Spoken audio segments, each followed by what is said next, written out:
Okay.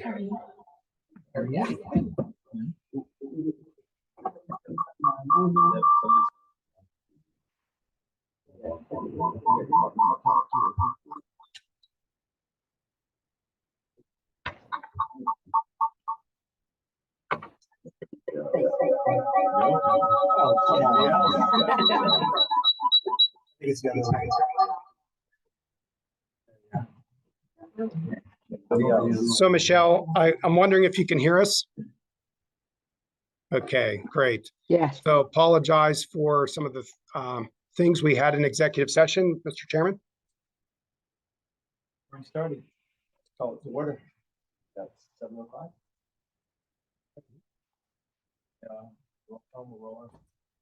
Yeah, so we have in the room Valerie Renthaler, Here. Council Member Andrea Datillo, Matt Castillo, of course, the mayor is here. Hi, Paul. And Diane Law, Vice Chair, and Deb Cassini-Klein. And online, we have Brooke Burchett Williams, who I'm going to be promoting here because I think she's still an attendee.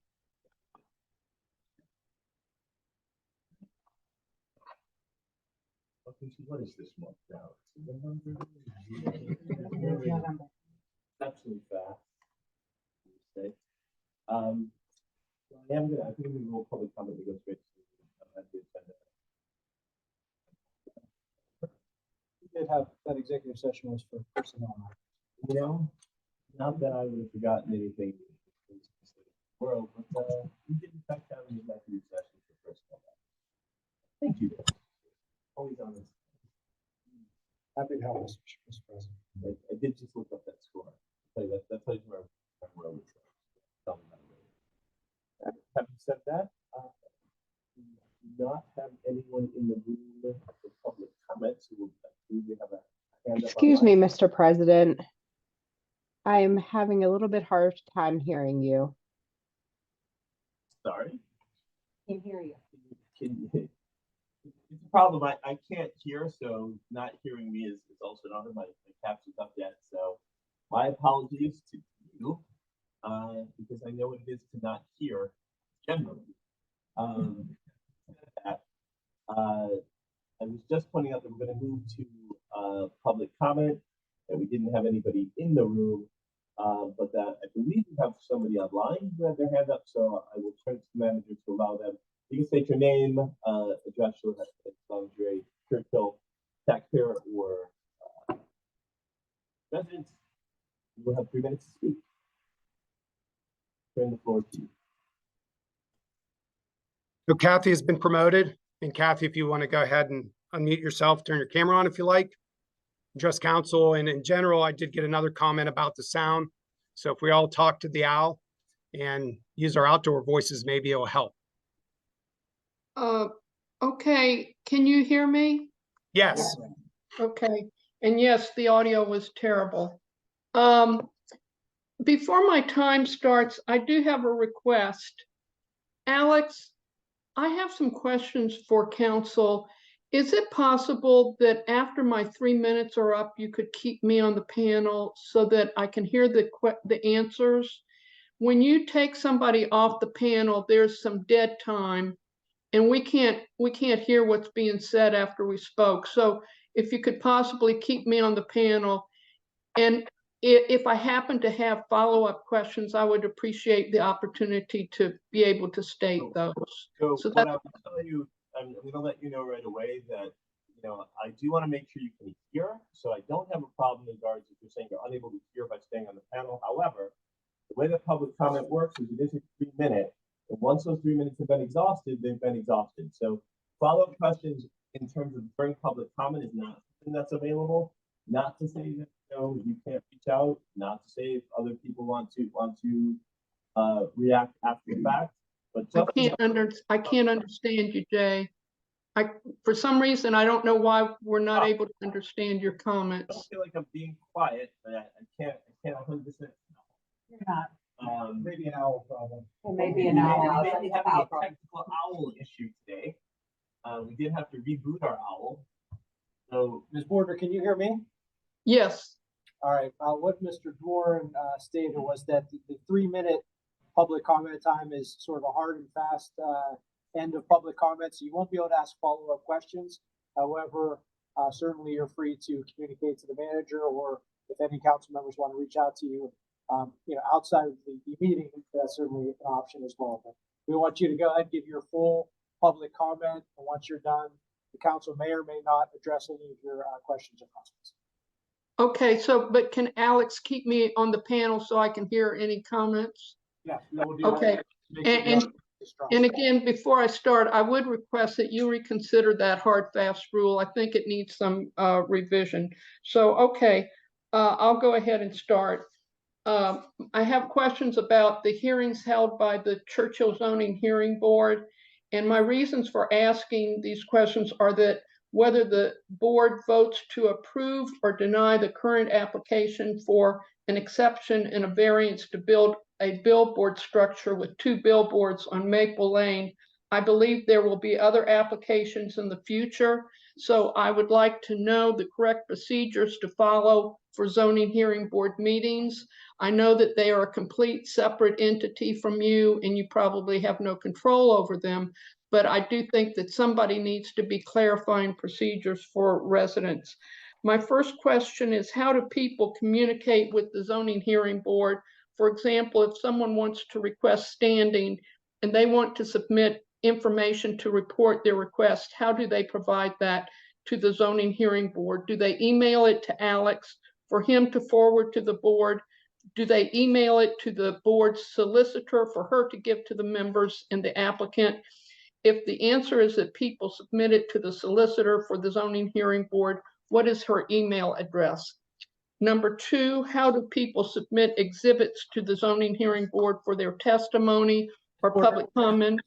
I apologize, and I'll put a stop on your time just to be clear. So you're right, this council does not control any of that. You would have to attend a zoning hearing board meeting and inquire that way. Generally, the rule for zoning hearing boards is to get standing or to attempt to participate in a hearing, you have to actually go and attend it, whether it's on Zoom or whether it's live, whichever the case may be. Your request for party status happens at the hearing. Okay, I understand all of that. Oh dear, and I just wiped out. I was trying to keep track of my time and I just wiped I out. got you frozen. Don't worry about your time. Okay, and I understand that we have to ask them that question, but they only meet when they have an application, if I'm correct. Yes, you only need to seek standing if there is an application, though, right? That's right, but I think that people want to know the process so that the next time there is an application, so that they can know the correct procedures. So here, and can you hear me okay? I can right now. So here's basically, and again, we've frozen your time for the purposes of allowing you any other comment you have, but I want to be really clear about this so that everybody kind of understands. The zoning hearing board operates independently. As a result, the questions that you're asking are to be asked at the zoning hearing board, right? Council is not in the position to answer those questions. So I want you to get the answers to your questions, right? So I want you to take them to the correct venue. This is not the correct venue. Your question about standing, as you heard from the solicitor, right, pretty clearly, you're only going to request standing if there's an issue to request standing about, again, at the zoning hearing board. So I'm going to unfreeze your time and let you continue, but I want you to understand that if you continue on the zoning hearing board, that's going to be the rest of your question.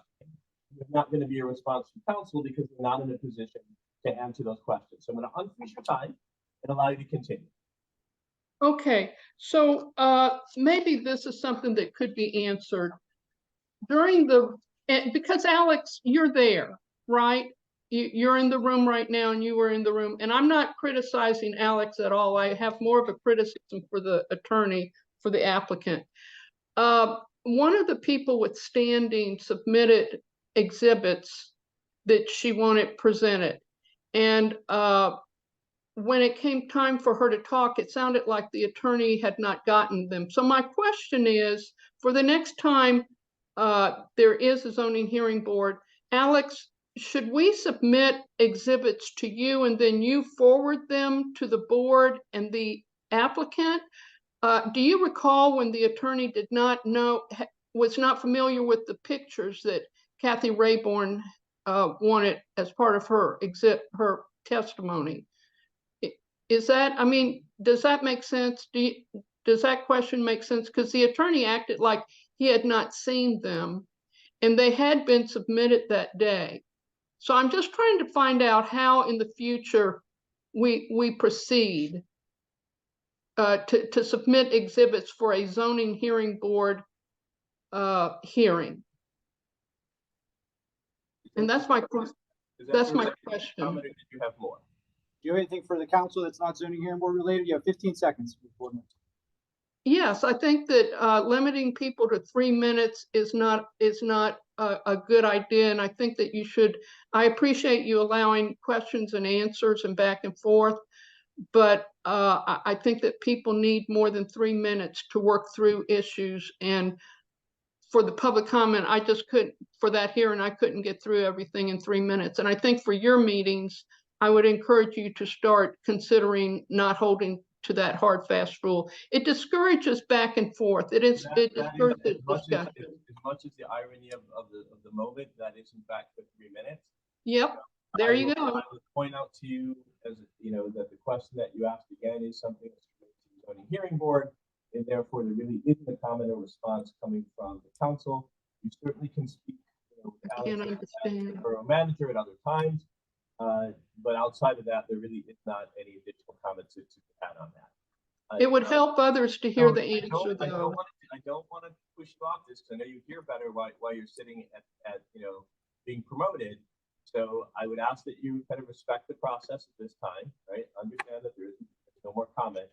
And I'm going to ask that Alex, if there is anybody else with a comment, that we're able to move forward. And if not, then we are going to close public hearing, or public comment rather, and move forward to our guest. I think it's 1 extra second just to make sure we have a dial-in. Are you sure that dial-in didn't have an opportunity to speak? We do have somebody as calling user 1, so we have unmuted you to make sure you have the opportunity, so that if you do have a public comment, that it's there for you. Nobody can Nothing understand. from calling user 1. We will then close public comment. We're going to move forward. We are, as I said, going to move to and skip number 8 for a quick moment. In that we have a presentation from so we're going to see what sits to her. Thank you for attending, and then we'll come back after to the rest. Matt, do you want to introduce, just because your committee requested I reach out to Amanda? Yeah, so Amanda is with the Turtle Creek Valley COG, which Churchill is a member of, and that's for Council of Governments. So that's multi governments working together. And part of what Turtle Creek Valley COG has been working on is the code enforcement system. And I don't want to steal Amanda's thunder, so I'll let her talk about that a bit more. But they've been putting a lot of time and effort into building out this back-end system, and then also code enforcement services. So, when it was brought up a couple months ago that maybe our current vendor wasn't meeting our needs, I thought it only made sense that we would look at a solution run through the COG and give that opportunity so council could look at. Well, thank you so much for having me. It is nice to know that the board members attend and they hear and they're engaged in what we're doing at the COG. We appreciate that so much. So this effort with Turtle Creek Valley COG started back in around 2012 when my colleague from Steel Rivers COG, Annalise, and I started thinking about issues pertaining to blight and what we could do about them.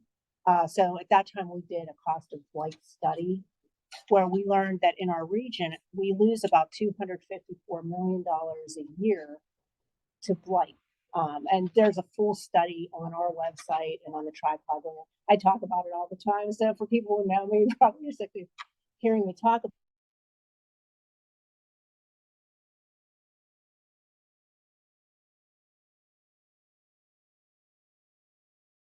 many of our communities because of resource limitations and other things. For a long time, I think there was a sense of hopelessness around the issue of blight. So anyway, once we understood that, it really helped us to have conversations with our elected officials and boards about what we could potentially do about it. And so we went on to create the Tripod Land Bank, which is now up and running and has acquired now over 200 properties. And we also went down this avenue of trying to figure out code enforcement and how we can do it maybe a little bit better together. So it's been a huge learning curve. And turns out that the skill sets needed to be a good code enforcement officer are many. And right now, I think that we are in a position where we have two really good employees doing code enforcement. And in combination with that, we have spent a lot of time and effort and thought in putting together this code enforce software. I do have a features list for it, but I think some of the things that we wanted to have the software do is facilitate the better use of Act 90. And Act 90 is state legislation that allows you to deny permit if an actor has code violations elsewhere.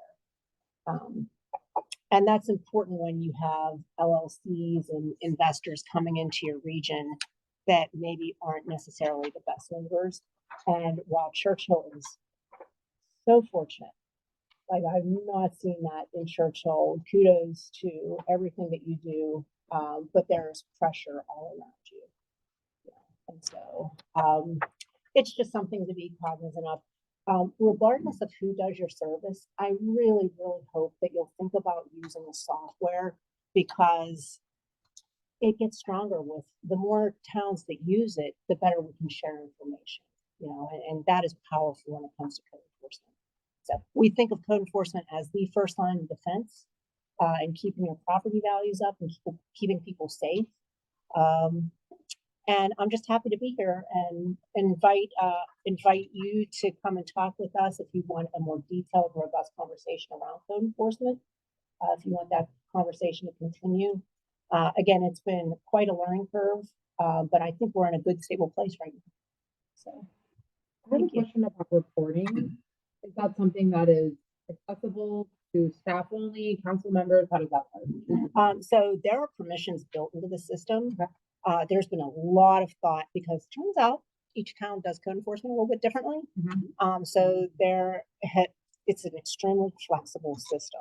So depending on what permission you get, gives you access to the system. But yes, reporting, and I don't see this project as ever necessarily ending. I think there's always ways to evolve, and it's so interesting when we bring our beta users in.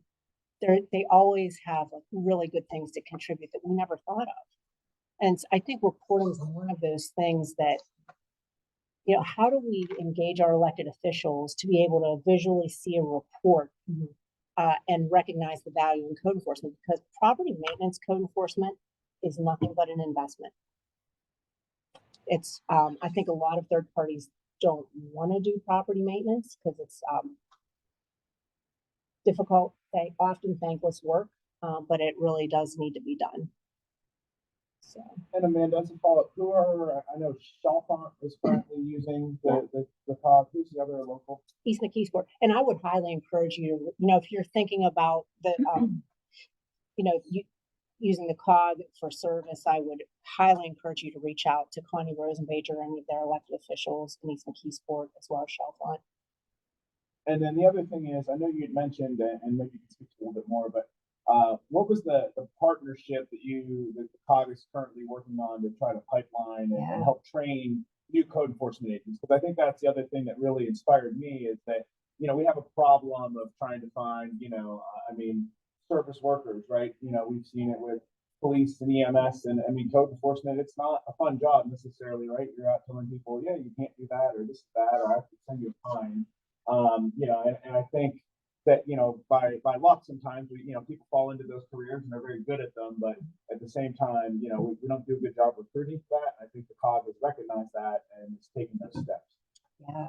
So we are so fortunate to have a local government academy, and Joy Ruff is really engaged in this issue. And right now we have one of her employees shadowing our code guys to start building the infrastructure to this internship program around code enforcement. But it is definitely going to go. We have a great team in place to get that to go. Craig McVicker from CEA, Clyde Wilhelm from Swissvale.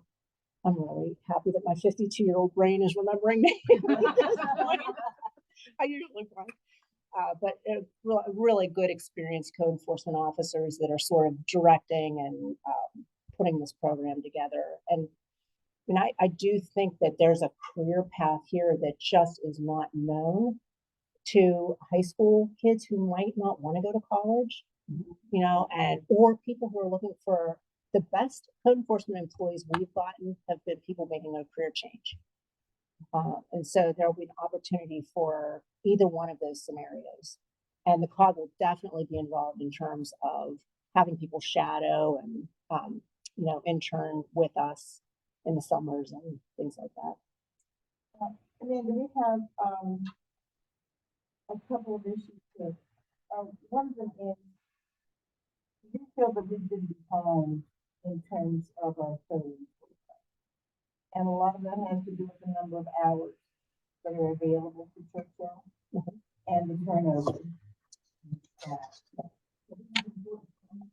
And the timing of these initiatives.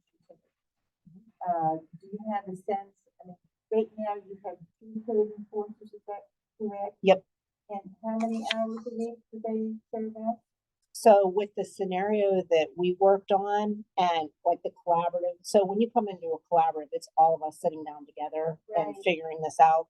So under the one. Sorry, excuse me, sorry to interrupt, but we're not able to hear you. If Diane can repeat her question, it was extremely muffled, and some of the presentation was also muffled.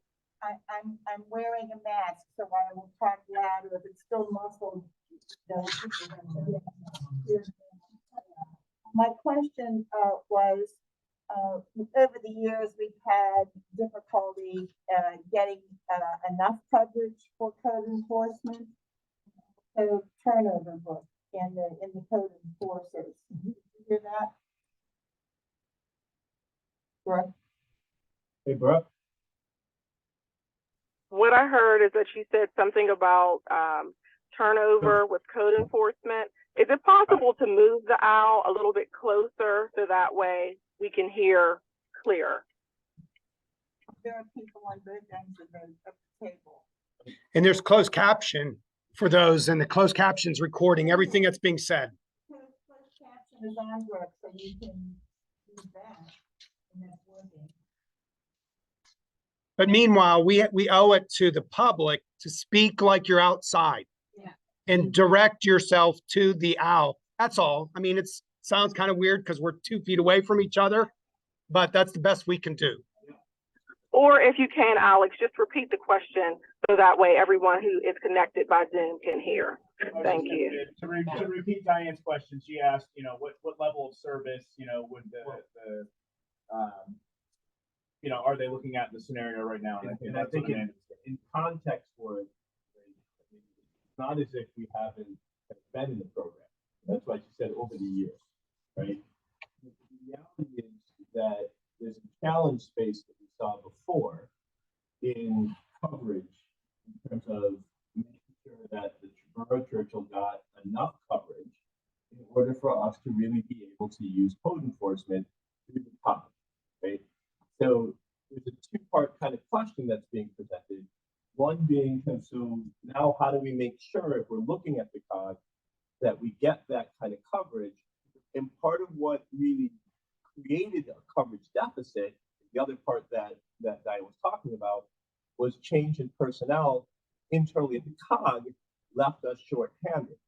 So when we start talking about kind of what this looks like in terms of COG for service, we're looking at it through a lens that goes, hey, we are interested in engaging, but also, there's a caution level, because if we have a turnover or if we have a circumstance, that is part of, we were trying to solve being behind before, and we ended up further behind, not ahead. So I think realistically, we need to understand kind of what is the, what ensures the coverage and what's the plan on turnover and some of the things that became challenges before, so that we can be successful with you project. That's the direction. Yeah. So the first time around, you were the first community in the program. And so I think that we underestimated the skill sets needed to do code enforcement well. That has changed. You had 16 hours in the program. That will change to, under this particular scenario, it could be around 24 hours. I hate, so this is how far I've moved from that. I hate to even think about it in terms of hours. I like to think about it in terms of service. What do you want to accomplish? What are your goals? Are you happy with the service? And if not, why? Do we need to increase your hours? You know, and if we need to increase your hours, then that's, you know, we go in and we look at that and what it takes to do that. In terms of turnover, I wouldn't be here if there are no guarantees. I can't sit here and guarantee you that somebody's not going to take a job paying $10 more an hour. You know, what I can tell you is that our employees are happy. We have a very good culture. And they've, you know, pretty much, we've had this discussion. I said, I don't want to go into another town. Is there anything on the radar? And all I can tell you is right now, we seem very, very solid. Clarity, like, you know, we pushed Kevin, you know, time Kevin Collins, myself, we pushed to make sure this program was part of church. It's something that I remember we wanted desperately because we did not have the kind of code enforcement that's necessary. We're still there in that same problem. And I think, you know, the dilemma in whether or not we are dealing with a situation and hiring in-house, looking external, is really trying to ensure that we have somebody who can dedicate time, resource, and energy to the borough.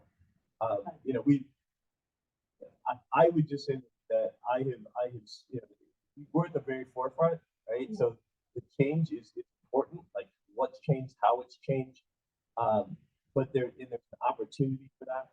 But I think everyone needs to understand kind of where Churchill was in context to the program, right? Like we came to the table first, right? Wanting this program. And how long ago was that? That was That was a manager or two ago. Yeah. Yeah, Like, that's 10 years wow. ago. 10 years. Yeah. Yeah. No, it's been longer than that. Longer time. Yeah, it's been early, or maybe early on in my space. 2012. Yeah. We started conversation. Yeah, I mean it's been a decade, right? And I think on the other side of that too, though, like coming into a collaborative is different than contracting with a third party. And so I feel like that trust and security needs to go both ways. That when there are issues, conflict is most easily resolved when the conflict is fresh.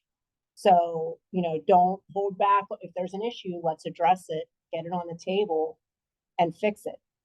Some of the issues that we did encounter were people were frustrated that certain ordinances weren't, there was a hedge issue in particular, I remember, but there was no ordinance on the books so code enforcement officers can only address issues for which there's an ordinance. You can't just, you know, so it was, I think it just a huge learning curve on all of our parts at that time. And we've certainly grown and evolved because we've had to. Right. But we have two communities that are in and are very happy right now, but like, you know, they're also cautious. You know, so I think what's important to understand is it's a commitment not just to the club, but to the other communities that are in the collaborative. But I think that speaks into a lot of, you know, similar things we were talking about, like the police regionalization and regionalization of other services, that it doesn't make sense to go these things alone and have inefficiencies in the system, or when you can't recruit folks and then keep them busy all the time. So I think that makes a lot of sense, you know, for understanding that.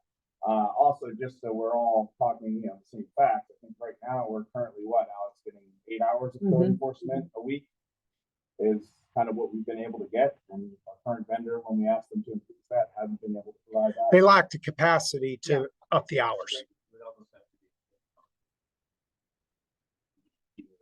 External for your hire. Well, and I think Generally there's on the table. I think it's whichever one you choose, but that's generally. Yeah. And I know there's, I mean, one of my colleagues, you know, or not colleagues, excuse me, my son's baseball coach, who's also an elected official in White Oak. You know, I know they tried to hire in-house, and 6 months later, that person left, and they were in, you know, way worse over their head, and now they've hopefully hired a permanent person that's gonna take care of that, you know, quote Happened to be a unquote, COG but, employee. what's that? Happened to be a COG employee that White Oak hired, yes. Yeah. But that So- happens, just like police, it Right. happens with, I can't sit here and guarantee you that that's not gonna happen. You know, but we just go out and do the Yes. best that we can. You know. I would say too that, you know, over the years, you meet people and build networks, and it's helpful in that regard too, so. If I can follow, in terms of nuts and bolts. You have 2 municipalities now, right, who are involved in this, Yes, and there are 2 employees, is that correct? that is correct. Okay. If you're successful in getting more COG members who want to be involved in the program, what do you think success is going to be in trying to recruit competent people? So I think you have to pay people. You know, one of Yeah. the big mistakes we made at the outset was undercutting the salary to keep the price low. Yeah. And what I would, sitting here as a COG director, the advice I would give to any town looking at code enforcement is see the value of don't pick a program based just on price, you know, or cost, because it is an investment. You want to make sure you're getting the service that you want and need. So, yeah, I mean, if another town came on, we would have to hire. Yeah. Right. But I think it's critical not to undercut those salaries Right. and give Right. good benefits and make it a good working environment so that people want to stay. Okay. Nat was talking about the possible program of training, of getting involved in training those people. Mhm. Tell us a little more about that. Well, we are involved with CBO, the Commonwealth Building Officials Association. Right. So it's so interesting. Property maintenance in Pennsylvania does not require any certifications.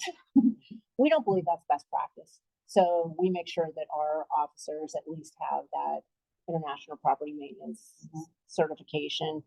But so you're looking at us to do property maintenance related work, occupancy inspections.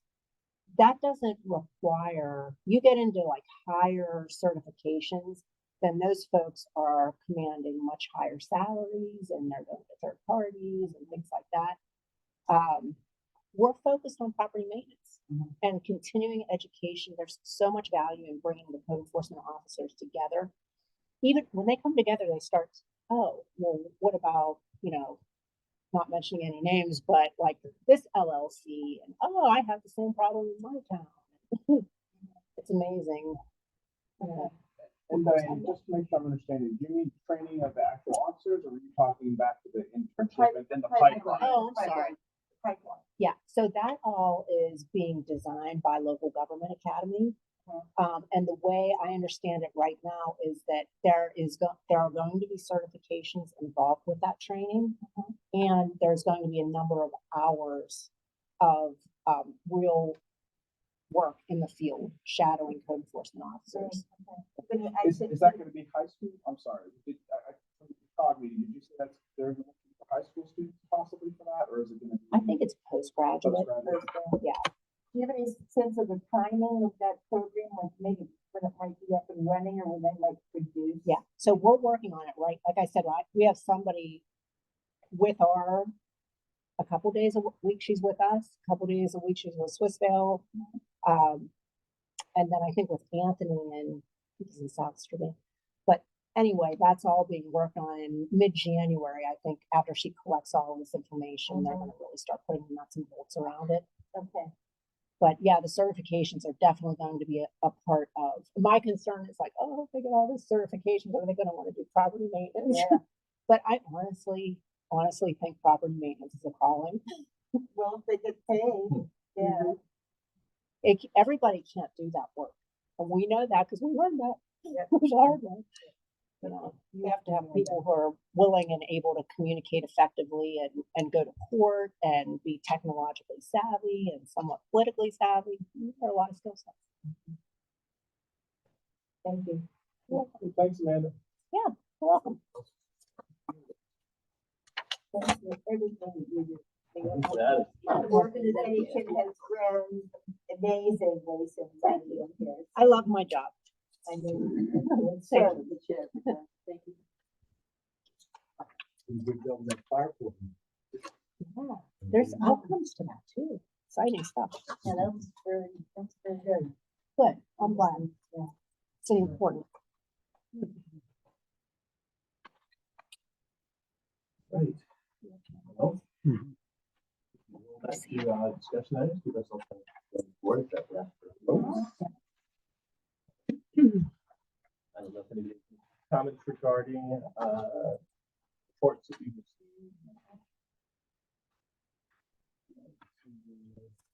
1 minute, just to make sure. We've got a series of appointments that self-evident. Yeah, so for those at home who are still with us, and I apologize because a number of you have been texting me and have dropped out of the meeting. Again, apologies for the audio technical difficulties. The room is open. Many of you live a couple minutes away. You could probably be here by now and join us. Many of seats here. Meanwhile, I've posted the agenda so you can see the screen. Everything in our workshop is a discussion. There's no voting or action items. The council, as normal this time of year, is looking to make reappointments. A couple people have expressed interest to not be reappointed, one on the planning commission, and we have a vacancy on the zoning hearing board. Based on the last newsletter, we've got some interest. And in your binder was a person, for example, who was interested in the planning commission. But we did talk to someone who's interested in the ZHB and possibly may look to get that name before you next week. That was just for follow-up for the rest of, council folks. That was George Mallard. So the infrastructure committee, along with Alex, I met with Alex and with George. I screwed up the invitation for the team meeting. So Deb and Diane were missed. That's my mistake. But after conferring with them and talking about, the resume that we were presented with and his qualifications, we're recommending that we move forward, placing him on the zoning board. Of course, it wouldn't be anything to do with the current, thing, what's that, billboard, before the zoning hearing board, he'd be anything after that or anything new. But, seems highly qualified and we're glad to have someone who wants to help out. And like the agenda notes, the zoning hearing board allows for an alternate. So there may be, we appoint the 3 members and add the alternate. If an alternate is present for hearings, they can participate if one of the other members isn't able to be present for all the hearings. And again, that's an opportunity. But you can see we have the planning commission where one person has expressed their desire not to be reappointed. There are 2 vacancies on the Churchill Area Environmental Council. The rec board, there are 3 members whose terms are expiring, and we will inquire to see if they want to be reappointed. We're assuming that's the case. The tree committee, there's 1 term expiring. And again, we need to confirm whether they want to be reappointed or not. And 3 of the 5 Human Relations Commission individuals have terms expiring. So yeah, that's just it in a nutshell. But again, the newsletter did spark interest, and we would look to make those appointments in December to begin January 2024. That's what I said. So it's a lot. That is a lot. There's a lot of vacancies, lots of opportunities. So when people, Well, if they express to be reappointed, there may not be. There's just definitely 1 vacancy Yeah. exists and 1 that's going to exist. Yeah. I understand. I'm just saying it is as a point being that folks who are regularly involved, right, in terms of coming to our meetings, for opportunity to be regularly involved, Yeah. beyond coming to our Welcome, meetings, please. we Please appreciate come. you all and love to have you here. Good to know they're reading the newsletter. So on the, under M&G, we've got the bid, the public works. So the Yeah. schedule. Yeah, and I can't say enough about the work Gavin put into this and his firm to help us get to a really solid point. What we're hoping is that obviously you award the bid in December, but we'd also like for future years to not have to do so much work because I think we covered a lot of areas in this contract language or this bid language, and they will come in November. You'll have time to review in December, award the bid. Mhm. Vigliotti has serviced us, I think, since 2017. They are knowledgeable of it, and others are as well, because we advertised it last week. Yeah, I assume no questions moving forward. Discussion of the salary, 3.5. Self-evident, no one's listed. So then, moving forward, finance committee, options on the table, Chair, Chair. Me? It's all you. What am I doing? Finance. So we have had lots of meetings, lots of discussions in the last, I don't know, 3, 4, 5 months regarding the budget. In front of you, you will see 2 options. This is draft number 3, 4. It says 3 on there. It's been a lot of drafts. Yeah. Yeah, 5. Okay. It says 3 on there, and then it says 5 on here. Draft 5, option 1, option 2. Thanks to staff, we've had lots of meetings, open days where council members can come in and ask questions over the budget. Michelle and Alex have been very thorough. I think a lot of council members have had great questions. A lot of clarifying questions have been asked. So I don't think this is any new information anybody has seen. We did a lot of work this year. I will note a lot more work than we have done in the past, especially regarding paving. We've done, the ADA bathroom. We're doing the charging stations. There's been a lot of work, way more work than we have ever done in the borough, and all was completed this year, which is great. Sometimes after a lot of work is done, we need to take a step back and figure out what we're going to do and make a plan, 5-year plan. I know we've discussed that of how we're going to move forward. Yeah, this week's important. We'll be getting the October numbers in, so we'll be able to clarify year-end projections, knowing better beginning of the year balance, and hopefully next Monday get permission to advertise a budget that we feel really good about adopting in December.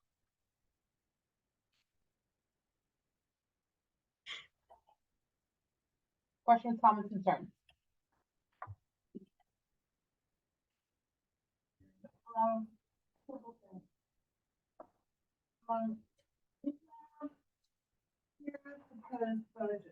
Yes. Secret tax increase from 2% tax. Yeah. What happened in between? Like a 1% or 1.5%, or we just did. Yep. Yeah, okay, I'm just clear that I didn't miss anything. Nope. So in general, just so council can do the math, 1 mil is $245,000. So if you, for example, wanted to go half mil and so forth. Like a range. Yeah. And if you notice, the differences are in the second option, 2 positions. So for example, if you just wanted to add the extra police officer, but not the fire code person, then you have an idea what that is, because you can kind of look through the marginal difference on the police budget between option 1 and option 2. It's about $133,000 is the marginal difference between option 1 and option 2.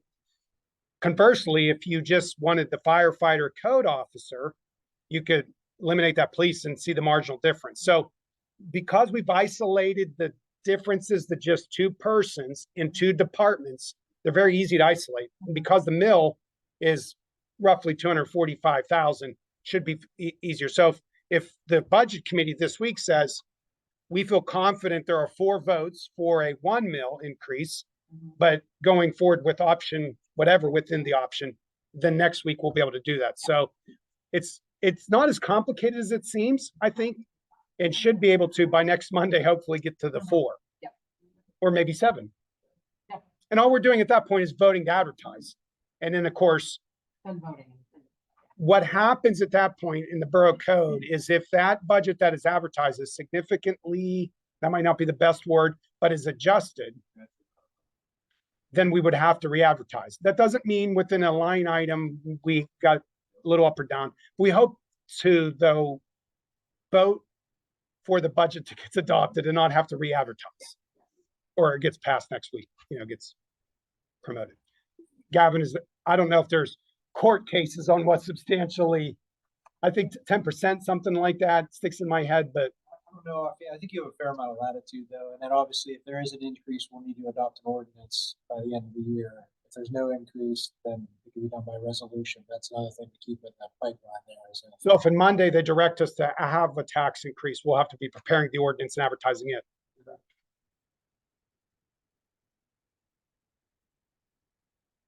Budget is available, it'll be made available for public review after it's approved by council next week. Yes, and draft iterations are online reflecting some of these values as we keep moving forward. So on the agenda that's posted, just are the total amounts for the general fund, the sewer budget, and the capital reserve. At least that was our effort. Members of the finance committee, a lot of work. Yes, that's very clear. This is the most sophisticated budgeting process and the most sophisticated budget we certainly have had in my tenure. So I appreciate very much the work. All that. Yes, all that. I know, we're blessed. We're so blessed. Yeah. So, many thanks to Michelle particularly.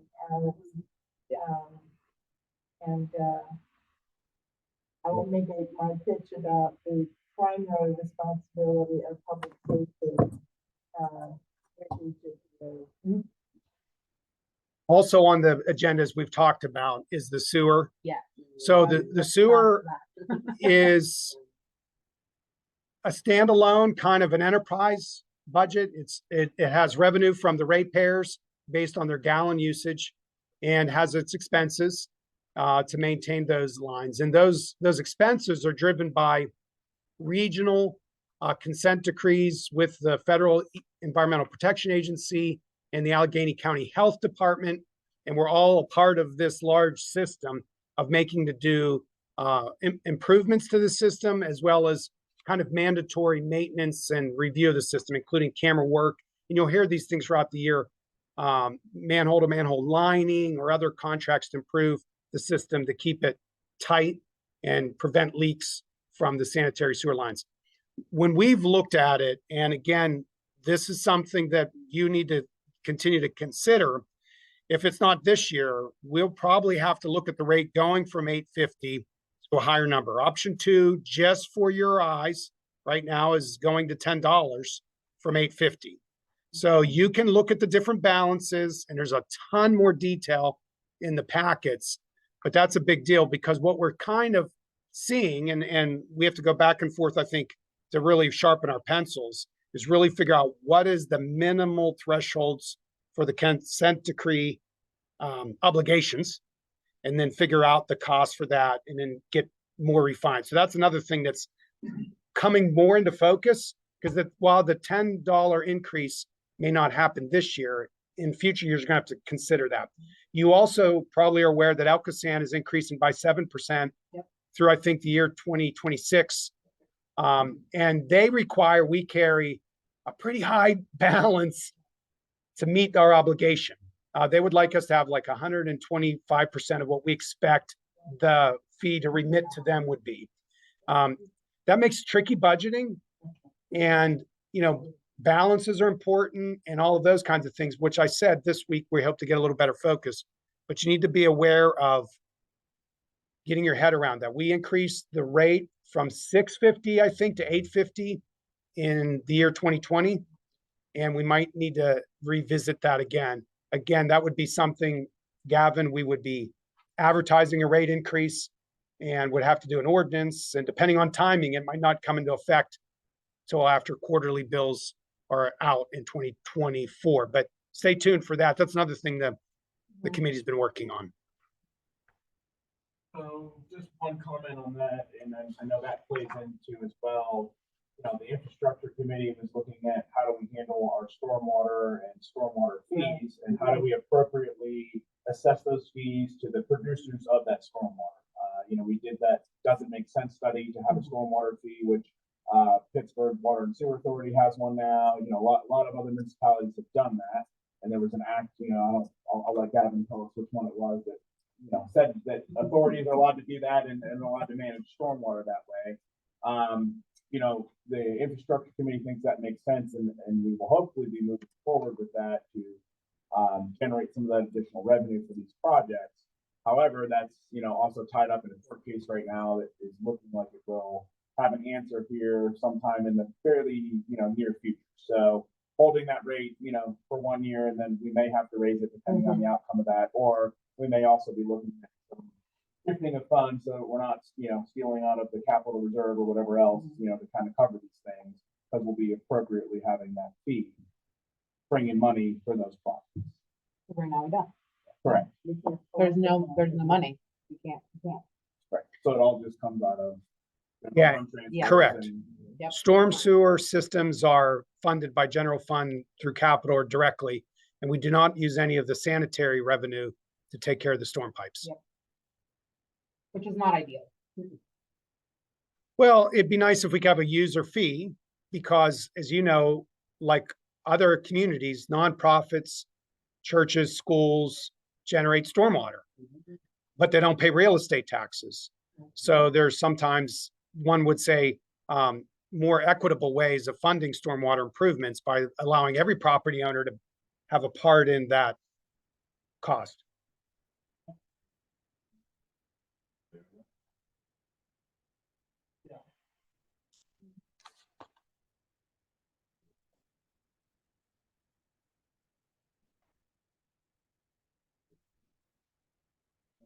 Oh, yeah, I'm sorry. I would just echo what everyone else said. The staff did a fantastic job, and finance committee. You know, I've probably attended more meetings on budget than I have on infrastructure the last 2 months. So that's scary in one sense, and you know, good in another.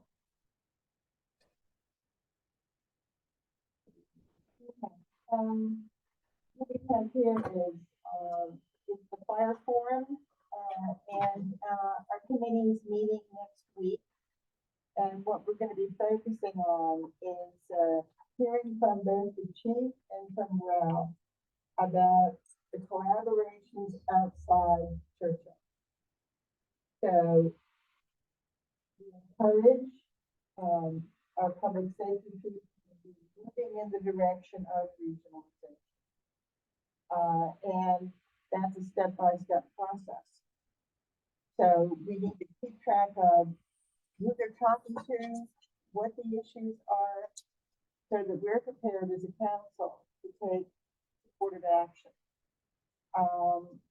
So as a council, I think, and my sense is, as a council, we feel it's important to try to move in that direction, because that is the way of the future. These resources are becoming incredibly scarce, both in fire and in police. And there are all kinds of ramifications to that. So finding out what other people are doing, and the thing is, I was just tell you quickly as far as this is firemen, it's also police. There are initiatives happening all over the place. Connect certainly has one. What was interesting to me about that is the delicacy of negotiation from municipality to municipality, municipal fire department to municipal fire department. So a whole elaborate thing going on about, you know, negotiating that and so on. We have a lot of issues in the East, but one thing we don't have is the difficulty with our police forces and our fire departments backing each other up in a very smooth way. This is a way of life here. So we're ahead of the game in the sense that we already have great levels of collaboration. Now what has to happen is the analysis of equipment and so on. Recruitment in both of those cases is going to continue to be a very serious matter. And so you're going to be hearing from public safety about the cost of those things. And most importantly, how do we collaboratively work to create a pipeline for firefighters and police officers? It's a key call.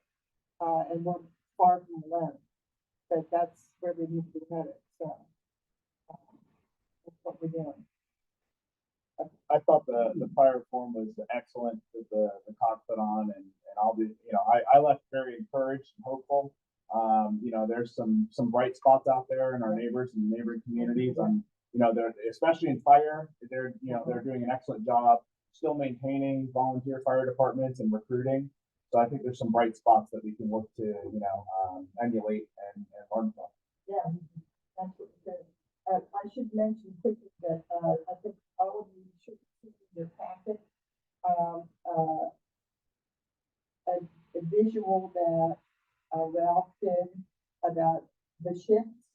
And by far, the most shifts that we have, the most events we have is during the day.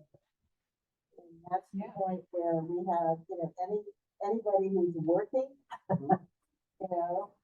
they may be going out 6 times a weekend. Monday through Friday, daytime, we have a real serious issue. There's a fire the other day, there was one firefighter that was available. You can't have that. You can't have that. So you understand. Space. Yeah. And we are fortunate. Gotcha. Yeah. Ralph is given quite a bit to the borough outside of his appointment time to the fire department. So it's very difficult. Right? And imagine a world in which Ralph is like, hey, Yeah. I'm out. Brian and I've had it. Yeah. But, things to consider. Fortunate to have the folks that we have. I think that we use staff appropriately with our volunteer staff. So hopefully, anything else? Infrastructure. So we already covered A, was the special presentation, and then B, it's the active transportation plan. So, Alex, I'll let you jump in here in a second, but I know that we received 4, proposals for that. One of them was late, not by like 10 minutes. It was like 3 or 4 hours after the deadline. So, in discussion, the infrastructure committee was asked to take a look at those and or score them individually. We all talked about and decided that, of course, because it's late, we're going to not count that one. So there were 3, that met all the qualifications, and then we individually scored them and sent that over to Alex so he can kind of figure out.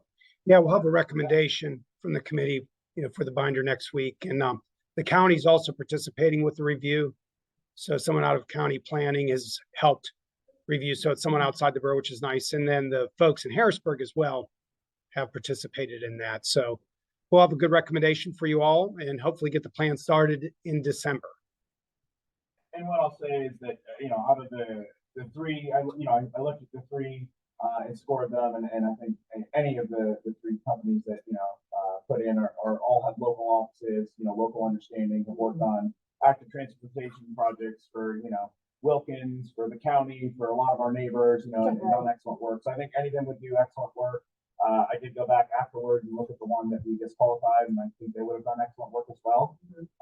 So, we'll be in good hands no matter what. I agree with you. I don't see them one I did score a little higher than the others, but I feel confident. No matter what we do. We all have great backgrounds and great qualifications.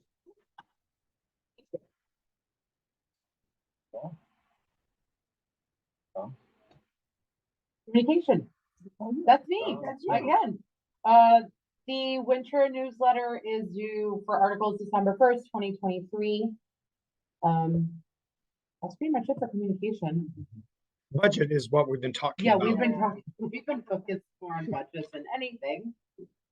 But we've gotten lots of great feedback from the newsletters, which has been great.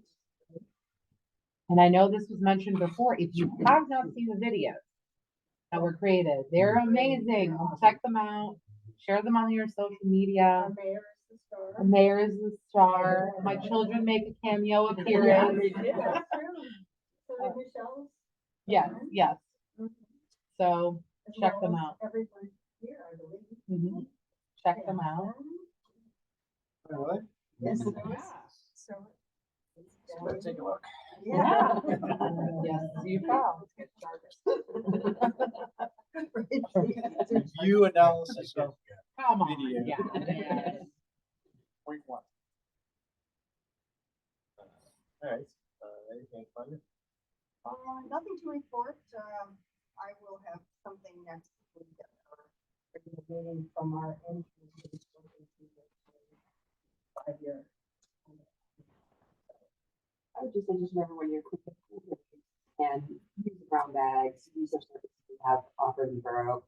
I mean, I spent 3.5 hours today, and it looks like they didn't touch anything, but other than that, but please do that. I don't put it, just don't put it in a plastic bag and throw it away. There are plenty of other options that are. Or on your, or in the middle of the street. Not put it in the street. Let's talk that one. Yes, let's talk about that. Please, Yeah, that- don't put it on the street. In the street. No. Yeah, No. it's one of the things, we got get new folks who come from other, They're trying used to it. to give them the benefit of the doubt, right? That,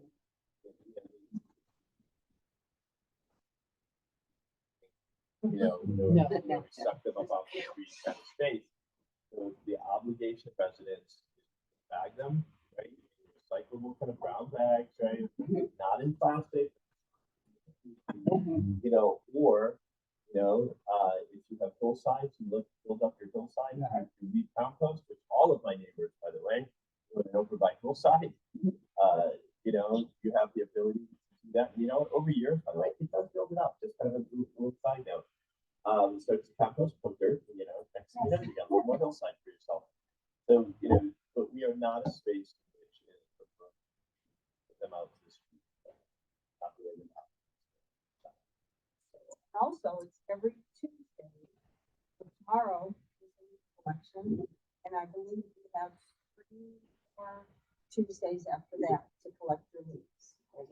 We go into the first week of December. It never ends.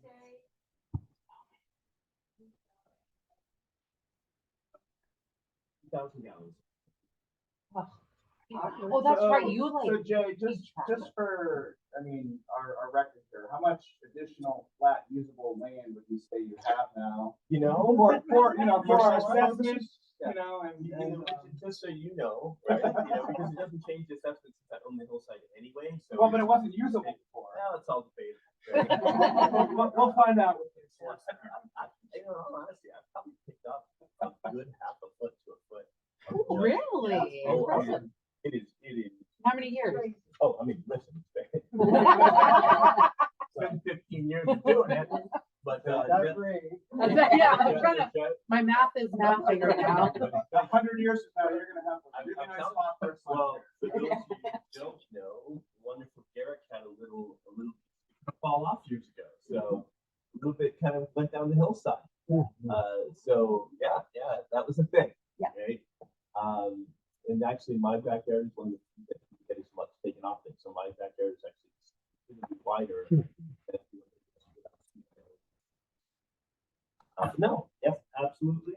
All my neighbors throw them over. I'm happy to have it. So if you are on that hillside, and which many of us are, you've got neighbors who are trying to figure out what food they're eating. They're not, just in the plastic bags.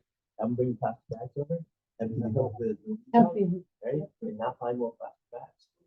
I have a giant lot on my side. That's all. And in the back. And some people that bring them from down the street a little bit or something. So, yes, that would be anything else on it? So I think we went down a leaf rabbit hole for a minute. Yeah, we did. Anything on the ad hoc on the school district? Our guest wasn't able to join us this evening. Oh, okay. Cool. I also would like to add, I just want to acknowledge publicly that the Woodland Hills School District did submit a letter of support for our DCED grant to implement a traffic zone on Greensburg Pike. They also pledged to contribute $20,000 towards that cost. And so we want to acknowledge the school board, the district, and thank them for their support. In addition, there is an event happening at the Woodland Hills School District on November 9th at 5:30, from 5:30 to 7:30 at the Woodland Hills High School. The EOS Energy and Mon Metro Chamber of Commerce is having an event to engage community members to talk about the future of the Mon Valley area and ways in which we can push ourselves towards cleaner energy. One quick question, have we heard anything back on data regarding Churchill residents in the school district?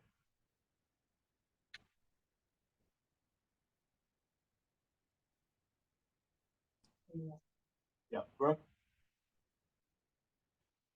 You might have had trouble hearing that. Brooke, Jay is asking if we had heard anything back from the Woodland Hills School District relative to data about performance and municipality.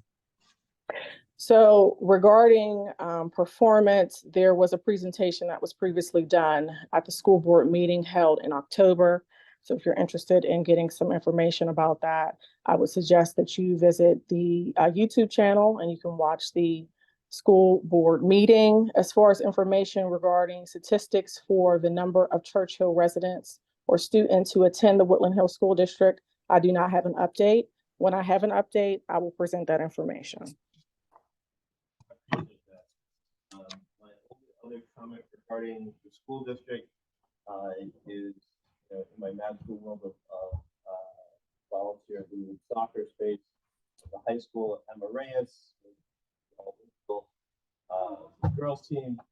I'm particularly fond as I she's a tiny kid and she's quite a player. So one for us on Woodland Hills soccer. So with that. I actually have a shout out to the Woodland Hills Marching Band. They competed in the Pennsylvania State Championship and they won. Awesome. This was on Saturday, October 20th. Shout out. Yeah, that's amazing. So, yeah, it was statewide and they, That's amazing. Great job, guys. They have a terrific job. That's amazing. Fortunately for you. I also would like to add the Woodland Hills School Board has taken an initiative to improve their activity fields. And so, and us thinking about later in the conversation discussing the soccer field and also the accessible playground, the school board has pledged a number of dollars to improve the activity in athletic fields. And so we may want to consider that when we discuss implementing or taking on a soccer field of our own. Not that because I don't really have anything from my end to report on that anyway, but I will tell you, being that the fields right now, my kids play on them now, right? My daughter plays here 14, 11. I don't know whether they are looking to turf there, but the reality on the turf fields up there is twofold. One is pretty dominated, of course, by the high school itself. Either way, it doesn't really matter either way. It's telling you for your own knowledge base. But the best thing about this, irrespective of anything else for the Woodland Hills, is that when we passed the ordinance allowing them to have lights, right, it's expanded the amount of time that can be played on the field. What that mostly goes to is kind of small tournament space, right? Where if you actually have a club team, I don't care what you do, what kind of field you don't for different basketball, soccer, doesn't matter. Get yourself a base team that actually is a high generating revenue. So both of those things exist, but I think it's a great point. I would love to know that they're redoing the turf on the soccer field. I think it hasn't been that long actually. I believe they did the turf on the field just a few years ago.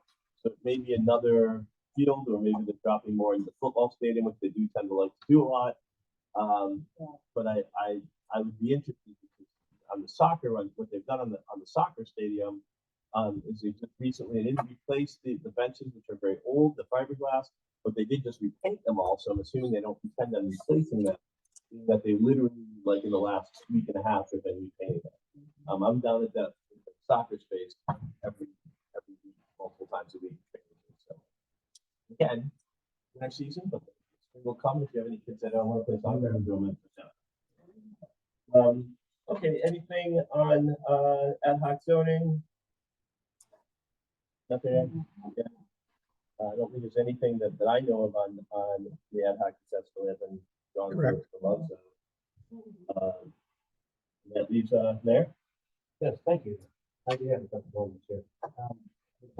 First of all, for a public works department, if you have not been down to the Wolf's Park lately, they cleared a lot of them weeds going down the side of the road and widened it. Made a big parking area down there for cars. It's still blocked up, so you can't get down there. So I'm hoping that, in the future, that will be available on daily. As far as down below, haven't had much more down there.